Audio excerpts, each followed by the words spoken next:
Fakhar from Pakistan. Sheikh, I have a confusion that why is there so many contradictions between the Hanafi school of thought teachings according to the authentic hadith, comparing them? Okay, I will answer inshallah. Sheikh al-Islam ibn Taymiyyah, may Allah have mercy on his soul, wrote a small booklet which is very beneficial, and it really needs people to understand it. It's called Raf'ul Malami Anil A'immatil A'lam, uplifting the blame from all the high esteemed imams of schools of thought.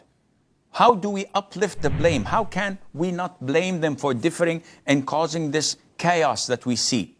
He explains that how Islam spread, and I've done this in one of the courses I was fortunate to do in Malaysia a couple of years ago, to talk about the origin of fiqh. Maybe if Allah Azza wa Jal gives us life and time, we may do this course in Huda TV, if Allah is willing, inshallah.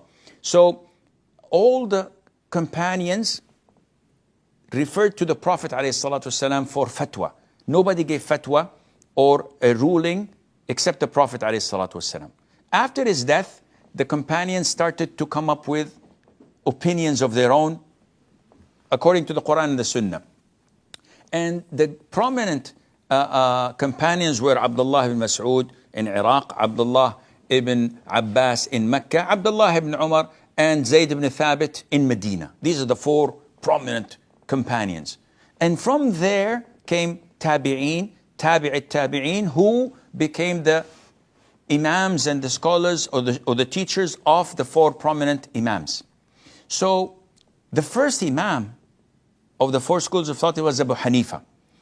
Abu Hanifa, compared to Malik, who was in Medina, surrounded by all the Tabi'een, who took all their knowledge from the companions. So he was in a very fertile ground, taking all the sunnahs from everywhere. That's why he has his book, Al-Muwatta. And then we have Muhammad ibn Idris al-Shafi'i, who went to Al-Iraq, to Al-Sham, to Yemen, to Egypt. And he learned from so many of the Tabi'een who were scattered all over the place and gained knowledge.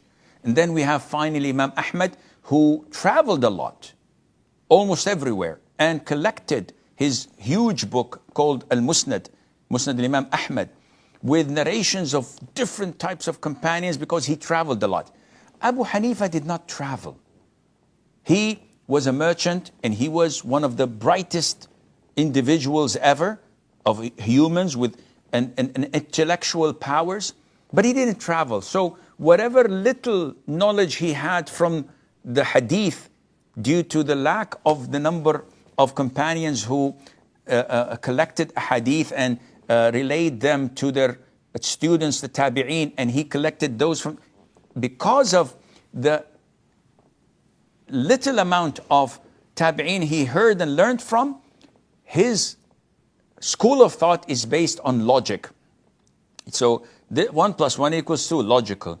So by default, this issue requires this particular thing, that's logical. This is why he did not have the same amount of knowledge to rely on like Imam Malik, like Imam Shafi'i, like Imam Ahmad, yet he had the honor and the dignity to declare it to all of his students. Whenever you hear an authentic hadith, this is my opinion. Toss my own opinion across the street. Follow the hadith, because this is what I believe and this is what I worship Allah with. So he put this disclaimer so that people, when they come and say, Abu Hanifa says so and so, but there is a hadith that says that there is no marriage without a guardian. Abu Hanifa says it's okay to get married without a guardian. Well, he put a disclaimer saying, I didn't hear of such a hadith. If the hadith is authentic, it is what I believe in, you have to follow that. Blind followers don't want to follow this aspect. This is why we have this confusion, and Allah knows better.